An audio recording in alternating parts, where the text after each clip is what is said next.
Osmania university రూపురేఖలు మారబోతా ఉన్నాయి. మొత్తం ఆర్కిటెక్చర్స్కి ఇచ్చారు. మొత్తం 3 డిజైన్లను ఇక్కడ ప్రపోజల్ పెట్టారు. ఇక్కడ సెలెక్షన్ కూడా ఉస్మానియా యూనివర్సిటీకి సంబంధించినటువంటి స్టూడెంట్సు, రాష్ట్ర ప్రజలు వాళ్ళే డిసైడ్ చేయాల్సినటువంటి అవసరం ఉంది. 3 డిజైన్లు ఏర్పాటు చేశారు. ప్రస్తుతం ఒక్క డిజైన్ దగ్గర ఉన్నాం. ప్రపోజల్కి సంబంధించినటువంటి ఈ ఆర్కాప్ అనేటువంటి డిజైన్ వీళ్ళు చేశారు. ఆర్కిటెక్చర్కి Osmania university proposed master plan సంబంధించి ప్రజెంట్ మనం చూస్తూ ఉందంతా కూడా ఉస్మానియా యూనివర్సిటీకి సంబంధించినటువంటి క్యాంపస్ బౌండరీ. ఈ రెడ్ కలర్ ఏదైతే ఉందో రెడ్ కలర్కి సంబంధించినటువంటి ఇదంతా బౌండరీ. మెయిన్ మనం ప్రస్తుతం ఇక్కడ ఉన్నాం, మనం సెంటర్లో ఉన్నాం ఆర్ట్స్ కాలేజ్కి సంబంధించి. సో ఈ ప్రపోజల్లో నెక్స్ట్ ఏం జరగబోతా ఉంది, గవర్నమెంట్ ఎట్లా ఏం చేయబోతా ఉంది అనేటువంటి దానిపైన చర్చ కొనసాగుతుంది. ఇప్పటికే 1000 కోట్లు రిలీజ్ చేశారు రాష్ట్ర ప్రభుత్వం ఉస్మానియా యూనివర్సిటీకి సంబంధించిన అభివృద్ధికి సంబంధించి. ఆర్కాప్ నుంచి మాస్టర్ ప్లాన్ సిద్ధం చేసినట్టు ఒక మాస్టర్ ప్లాన్, ఇట్లాంటి ఇంకా 2 ఉన్నాయి. ఇది కాకుండా వాటిని కూడా చూద్దాం. ఈ డిజైన్స్ గురించి ఏం చెప్తారు, ఎట్లా కాన్సెప్ట్? మాది ఢిల్లీ బేస్డ్ కంపెనీ అండి. మాది ఆర్కాప్.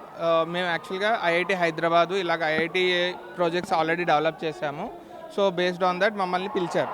సో మాస్టర్ ప్లాన్ ఐడియా ఏంటంటే మొత్తం మనకి క్యాంపస్లో రేపు ఫ్యూచర్ గ్రోత్ని ఉద్దేశించి ఎలా గ్రో అయితే బాగుంటుంది అనే పర్స్పెక్టివ్లో, అలాగే మన తెలంగాణ స్టేట్ ఫార్మేషన్కి గుర్తుగా ఏమేమి ఉండబోతున్నాయి, అలాగే అకాడమిక్ బ్లాక్స్ ఎలా ఉంటాయి, హాస్టల్ జోనింగ్స్ ఎలా ఉంటాయి, దాని ఫ్యూచర్ ఎక్స్పెన్షన్ ఎలా ఉంటుంది, వీటినన్నిని ఉద్దేశించుకొని మనకి మాస్టర్ ప్లాన్ డెవలప్ చేయమని జరగడం అయితే జరిగింది.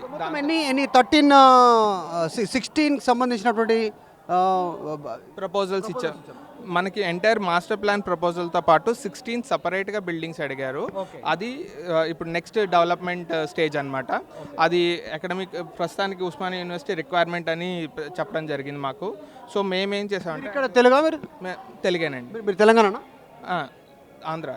ఓకే, అంటే అట్లా ఎందుకంటున్నా అంటే తెలంగాణ రాష్ట్ర ఏర్పాటుకి సంబంధించి ఉస్మానియా యూనివర్సిటీ అత్యంత కీ పాయింట్. ఇక్కడ నుంచే ఉద్యమం ప్రారంభమైంది, ఇక్కడ నుంచే స్లోగన్స్ వచ్చాయి, ఇక్కడ నుంచే పెద్ద ఎత్తున నిరసనలు వినిపించాయి, ఇక్కడ నుంచే చైతన్యం వచ్చేలా పాటలు, ప్రోగ్రామ్స్ జరిగినాయి. సో అట్లాంటి ఉద్యమ నేపథ్యం ఉన్నటువంటి ఉస్మానియా యూనివర్సిటీకి సంబంధించి తెలంగాణ ఉద్యమం వీటికి సంబంధించిన గుర్తులు ఉంటాయా, వాటికి సంబంధించి ఏమేమి చెప్తారో సార్? యాక్చువల్గా ఇప్పుడు మనకి ఎంటైర్ మొత్తం క్యాంపస్కి ఒక ఫోకల్ పాయింట్ ఉంటుందండి. ఇది 6 to 7 ఏకర్స్ రేంజ్లో ఉన్న ఒక సెంట్రల్ మెయిన్ సర్కిల్ అనమాట. ఈ సర్కిల్ని మేము యూనివర్సిటీ మెమోరియల్ సర్కిల్ అని అంటున్నాము. ఇది స్టూడెంట్, ఇందులో మనకి ఈ 6 ఏకర్స్లో స్టూడెంట్ గ్యాదరింగ్ స్పేసెస్తో పాటు ముఖ్యంగా మన తెలంగాణ స్టేట్ ఫార్మేషన్కి ఏవైతే చిహ్నాలు ఉన్నాయో తెలంగాణ సార్, ఇది మెమోరియల్ సార్. ఈ మెమోరియల్ అంటే పిడికిలి స్టూడెంట్స్ నుంచి ఉద్యమం వచ్చింది కాబట్టి మేము చిహ్నంగా ఒక మెమోరియల్ టైప్లో మేము ఒక ఆర్ట్ ఫామ్ని మేము ప్రపోజ్ చేయడం అయితే జరుగుతుంది. అది మన డిఫరెంట్ స్టైల్ ఆఫ్ ఆర్కిటెక్చర్తో కలిపి మెమోరియల్ ఆర్టిఫాక్ట్ ఆప్షన్స్. దీంట్లో అంటే ఇందులో ఏదైనా ఒకటి సెలెక్ట్ చేసుకోవచ్చు. ఇక్కడ నిజంగానే చూస్తూ ఉన్నాం కదా, స్టూడెంట్స్ చైతన్యం. ఉస్మానియా యూనివర్సిటీ అసలు కేంద్రం కదిలినటువంటి సిచ్యువేషన్. ఆ రోజు మొత్తం పోలీసుల వలయంలో ఉస్మానియా యూనివర్సిటీ గతంలో ఉంది, మనందరికీ తెలిసిందే. దానికి సంబంధించి ప్రపోజల్ డిజైన్స్ ఉన్నాయి. స్టూడెంట్స్ అంతా ఇక్కడ చైతన్యమై స్లోగన్స్ ఇస్తున్నట్టు, బుక్స్ పట్టుకున్నట్టు, ఇక్కడ ఈ స్టాచ్యూ ఉంటే ఎట్లా ఉంటుంది అనేటువంటి ఓన్లీ యూత్, మిగతా వాళ్ళకి సంబంధం లేదు.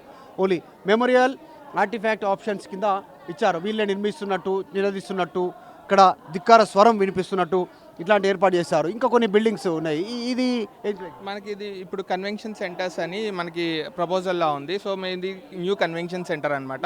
మనకి ఎంటైర్ ఇంత పెద్ద క్యాంపస్ ఉంది కానీ మనకి 3000 మంది కూర్చొని ఒక కన్వెన్షన్కి వెళ్ళాలి అనే స్కోప్ అనేది చాలా లిమిటెడ్గా ఉంది మనకి. ఇది ఓపెన్ సీటింగ్. ఇది కూడా ఇది 1500 కెపాసిటీ టైప్లో, ఇది 3000 కెపాసిటీ. ఇన్సైడ్ ఒక థియేటర్, ఇన్సైడ్ ఇది అవుట్ సైడ్. అలాగే ఇంకా మనకి సర్క్యులేషన్ స్పేసెస్ కూడాను సేమ్ 3000 మంది ఒకేసారి వచ్చినా సరే తొక్కిసలాట లేకుండా ఉండడానికి ఈ మొత్తం ఈ స్ట్రక్చర్ అనేది ప్లాన్ చేయబడింది సార్. ఓకే, ఇంకో కొన్ని ఉన్నాయి కదా, వాటిని కూడా ఎక్స్ప్లెయిన్ చేద్దాం. ఇంకో కొన్ని ఉన్నాయి, ఎక్స్ప్లెయిన్ చేసి చూసే ప్రయత్నం చేస్తాం. ట్రాక్స్ కనిపిస్తూ ఉన్నాయి ఇక్కడ, ఇండోర్ స్పోర్ట్స్ మనకి సైడ్ ప్లాన్. అదే సార్, మనకి ఇప్పుడు యాక్చువల్గా ఇక్కడ చూస్తే మనకి ట్రాక్ ఇవన్నీ ఉన్నాయి కానీ ఇండోర్ ఇన్ఫ్రాస్ట్రక్చర్ అనేది స్పోర్ట్స్కి బాగా పాతబడిపోయి ఉంది. సో ప్రజెంట్ ఉన్నది పాత పడిపోయింది. ప్రజెంట్ ఉన్నది బాగా పాతబడిపోయి ఉంది. సో దాన్ని రీజ్యూనేట్ చేస్తూ పక్కన ఇంకోటి వేరేగా ప్రపోజ్ చేస్తున్నాం. ఇవి పాతవి, ఇవి కొత్త ఏరియాలు అనమాట. స్పోర్ట్స్కి సంబంధించినటువంటి ఏరియా. Yes, sports complex. ఏమేమి ఉంటాయి స్పోర్ట్స్ కాంప్లెక్స్లో? జనరల్గా చాలా స్పోర్ట్స్ ఉంటాయి కదా, ఇండోరు అవుట్డోర్. ఏమేమి స్పోర్ట్స్ మనకి స్పోర్ట్స్ కాంప్లెక్స్లో అన్ని ఇండోర్ స్పోర్ట్స్ ఉంటాయి, ఇంక్లూడింగ్ ఏమేమి ఉంటాయి? Chess, carroms and also basketball, tennis and swimming pool. Swimming pool is Olympic level type of indoor swimming pool. ఇవన్నీ కూడా ఇండోర్. ఇవన్నీ కూడా మనకి sports complex. Outdoor track. Outdoor track already existing అండి. So దానికి అనుసంధానంగా మేము ప్లాన్ చేస్తున్నాం. ఓకే, ఇది ఆర్చా? ఆల్రెడీ ఇప్పుడు పాత ఆర్చ్ ఉంది, ఎన్సీసీ గేట్ అని ఒకటి, ఉస్మానియా యూనివర్సిటీ పోలీస్ గేట్ అని ఒకటి ఉంది. ఇప్పుడు మనకి రకరకాల గేట్ల కింద చూపిస్తున్నాం, కానీ ఒక యూనివర్సిటీకి ఒక కామన్ లాంగ్వేజ్ ఉండాలని చెప్పేసి డిజైన్ స్టైల్గా మొత్తం 4 గేట్లు ప్రపోజ్ చేస్తున్నాము. 4 గేట్లకి సిమిలర్. దీనికి ఏంటి మీరు ఆలోచన ఎట్లా వచ్చింది అంటే ఈ ప్రపోజల్? మనకి ఇప్పుడు ఇండో ఆర్సెనిక్ స్టైల్ ఏదైతే మన హెరిటేజ్ బిల్డింగ్ ఉందో దాని నుంచి ఇన్స్పైర్ చేసి తెలంగాణ స్టైల్లో ఏమన్నా ఉన్నాయి? అదే సార్, అంటే మనకి క్యాంపస్కి ఇప్పటి వరకు ఉన్న మేజర్ గుర్తు ఏదైతే ఉందో ఇది 300 years old Indo arts college గుర్తు. సో ఈ ఆర్ట్స్ కాలేజ్ నుంచి ప్రిపేర్ చేసింది అనమాట, ఇన్స్పైర్ అయ్యి. ఇంకొక ప్రపోజల్ ఉంది ఇక్కడ, ఇదేంటి హాస్టల్ బిల్డింగ్స్? మనకి ఇది హాస్టల్ బిల్డింగ్స్. ఇప్పటికే హాస్టల్స్ నుంచి చాలా కంప్లైంట్స్ ఉన్నాయి. ఉస్మానియా యూనివర్సిటీలో ఫుడ్ బాగాలేదు, వాటర్ రాదు, పెచ్చులోడు పడుతుంటాయి, సరిపోవట్లేదు, చీకటి ఉంది, కరెంటు సమస్యలు ఉన్నాయి, ఇట్లాంటి. సో వాటన్ని అధిగమించడానికి న్యూ స్టైల్ కొత్త కన్స్ట్రక్షన్కి సంబంధించిన హాస్టల్ బిల్డింగ్స్ ఉన్నాయి. వీటి గురించి చెప్పండి. సో మనం మొత్తం ఇండివిజువల్ రూమ్ వచ్చేసరికి 3 స్టూడెంట్ రూమ్ కింద డిజైన్ చేయడం జరిగింది. 3 స్టూడెంట్స్కి ఒక రూమ్. 3 స్టూడెంట్స్కి ఒక రూము. అందులో ఏమేమి ఉంటాయి అని అంటే 3 బెడ్లు, 3 స్టడీ ఏరియాలు, 3 వార్డ్రోబ్లు అండ్ ముగ్గురికి కలిపి అటాచ్డ్ బాల్కనీ టైపు. సో మనకి వెంటిలేషన్ పరంగా మనకి ఏ ఇబ్బంది లేకుండా, అండ్ ప్రతి రూమ్కి మనకి బయట వెంటిలేషన్కి, బయట అవుట్డోర్కి వ్యూ ఉంటుంది. సో మనకి అదే అలాగే ఇది యూ షేప్లోను, కోర్ట్యార్డ్ షేప్లోను డిజైన్ చేయబడింది. సో దానివల్ల ఏంటంటే కోర్ట్యార్డ్లో మనకి స్పోర్ట్స్ ఏరియాస్ ఉంటాయి అండ్ బయట సైడ్ నుంచి మనకి యాక్సెస్ కూడా విజిబిలిటీ కూడా బాగుంటుంది. ఎన్ని ఫ్లోర్స్ హాస్టల్ బిల్డింగ్స్? ప్రస్తుతానికైతే 5 ఫ్లోర్స్కే మనం డిజైన్ చేస్తున్నామండి. Only 5 floors. అంటే capacity total students girls and boys మొత్తం 2200. అందులో బాయ్స్కి ఏమో 1000, గర్ల్స్కి ఏమో 1200. Okay, right. ఇది ఈ బిల్డింగ్ సేమ్ అదండి, దానికి సేమ్ హాస్టల్ బ్లాక్స్ ఇవన్నీ. Hostel blocks. ఇది ఓవరాల్ స్ట్రక్చర్ ధోరణి, ఓవరాల్ స్ట్రక్చర్. ఇది ఒకటి హెల్త్ సెంటర్ డైనింగ్ బ్లాక్స్. ఇది ఏంటి అంటే హాస్టల్ దగ్గర ఉండే ఎమ్యూనిటీస్, డైనింగ్ ఏరియాస్. ఈ పై బ్లాక్ వచ్చేసరికి డైనింగ్ ఏరియా.